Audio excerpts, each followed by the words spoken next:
was going to show you what we were doing with these buckets as well. We were going to take these tacky orange buckets here, and let me show you something else really quick. A lot of times, I mean, this isn't a tutorial, this is what works for us. A lot of times what works for us probably won't work for everybody, but we're in zone 6B, and we get hit with snowy winters, cold winters, and hot, dry desert summers. But bottom watering, what we've been doing with our buckets is if you have holes directly in the bottom of it, sometimes we get slugs that'll come up through those holes, or other little pests and stuff like that. Plus the drainage is too much. We want to retain more water as possible. So a lot of people will use a bottom tray and stuff on their outdoor gardening. What we've been doing is we've been taking our buckets and bins and going a few inches up and putting our holes so that basically the bottom part creates a watering tray. If you've noticed, let me show you on these other ones before I finish those ones up. Here's a bin. The holes create the tray, so you leave a little bit at the bottom, and that'll retain the water. If the water level gets to be too much, it'll drain out, and for our dry desert climate, that's what we need for this heat. Sometimes these buckets here, I've seen this bucket before in Little Bean's garden, I think, but the holes in it, this one right here, we do that with all of ours. Create the tray at the bottom by just putting the holes a few inches up. That may not work with everybody, especially maybe in humid climates and whatnot, but it works with what we're doing. So we're going to do our peppers in buckets this size this time, and see how that goes. Another thing I'll show you, come check out the dirt real quick. This is soil from last year. One of the things you're going to want to notice about the soil from last year is if you're going to reuse it, you really need to make sure it's still loose. So when you dig and till the soil to prepare it for the new plants, you want to make sure you get all the way down, because the bottom watering holes that create that artificial thing will cause a pack of dirt over the span of the grow season. So once things start drying out, you need to fluff that dirt back around and everything so that you get that. Sometimes adding perlite to the soil is something we'll do, or a lot of times we'll buy a big bag of sand for like $6, and that big bag of sand will mix a little bit in here and stuff, and it'll kind of loosen it up a little bit. But over time, if you don't get all the way down deep into the soil and loosen all that stuff up, you're not going to get that bottom packed, and that bottom packed will basically create a layer that is thick and dense all the way up to where your holes are, shutting them down so you can't use them. But I thought I'd show you that way that we do our outdoor system in a dry climate. So some people may not be able to do that. I can picture people in really humid climates that don't worry about water retention and conserving that kind of stuff as much. They have really damp environments, might not have to worry about it, but we just take a bucket,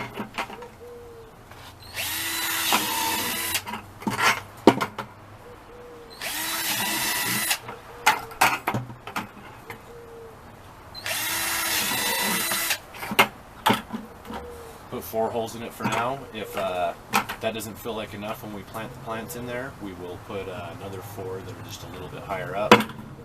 We'll usually put our plants in a little bit lower and fill up, especially with when we do peppers or tomatoes. But there's the give outs and ours still left over. There's the transplants that Angel just planted. And I thought I would show you that. But anyways, thanks guys. Love you. Since we kind of started, and I got so many of these seeds, I'm going to go ahead and direct sow. This is the Moringa seeds.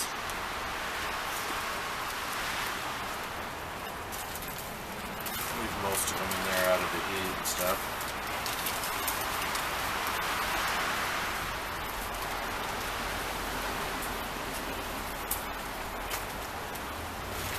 Since I got so many of these, I can kind of pre-start these, and I can also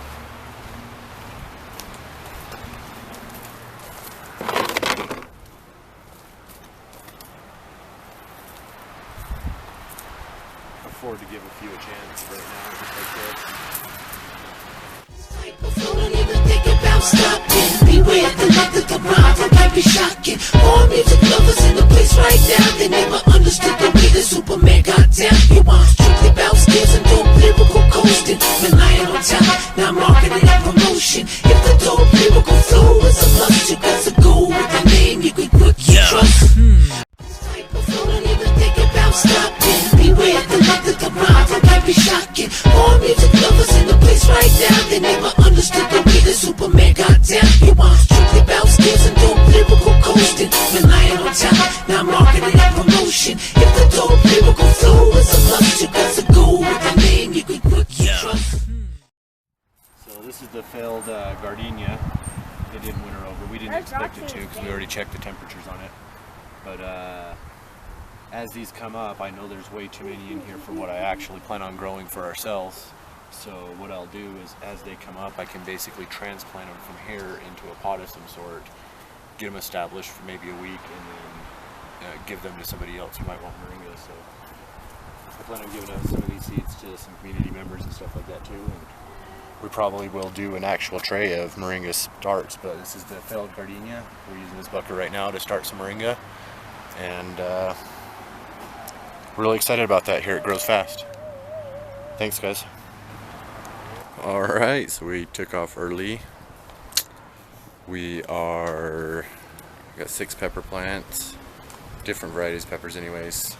Spearmint. Pots are getting ready. We're gonna get some cages and some poles. We got the buckets for this area right here to start getting some of these peppers.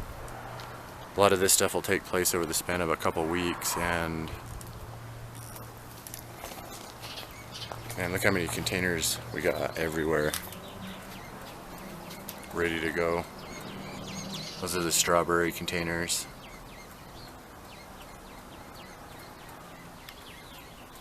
This will go into a bucket pretty soon. From what I understand, it's good to plant peppers with oregano as ground cover, since oregano is somewhat of a runner. I think this third bucket we were going to do 3 different peppers in, but I think we might be doing 3 eggplants in here.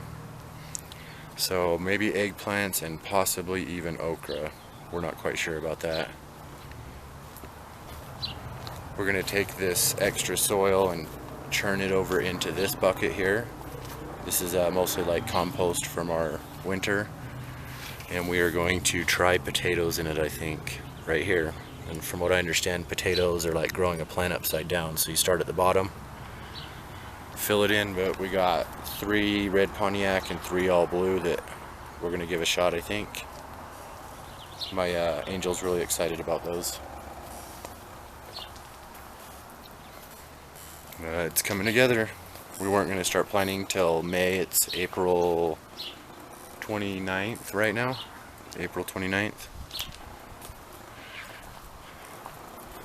There's some sunflowers. They are the Velvet Queen ones that Kiddo planted. There's one of the Cleomes, and the Shasta or the Alaska daisies never came up. But we got some more seeds in there, and they're getting some of that good sun. We're about to have a cold snap. What we'll do is we'll flip these bins over on top of these and push them back up against the house. Some of this stuff will go in the greenhouse. We'll have several days of it with some really cold rain and wet. A lot of these plants have already survived the cold, so we are not worried about them too much. And there you go. This right here is volunteer tomatoes in that bucket, and I believe it's a purple flash pepper. So I don't know where those are going or what we're doing with those. We don't even know what kind they are. That's 20 plus varieties that we got from farmers market in our yard. None of them were red varieties, so it could be a pink oxheart, it could be a pineapple tomato, it could be an atomic grape, it could be just about anything. But there's 2 of them, and they're kind of twined close together, and we're just going to keep them growing together all the way up with the little purple flash sprout. So that's our 15th probably volunteers bucket.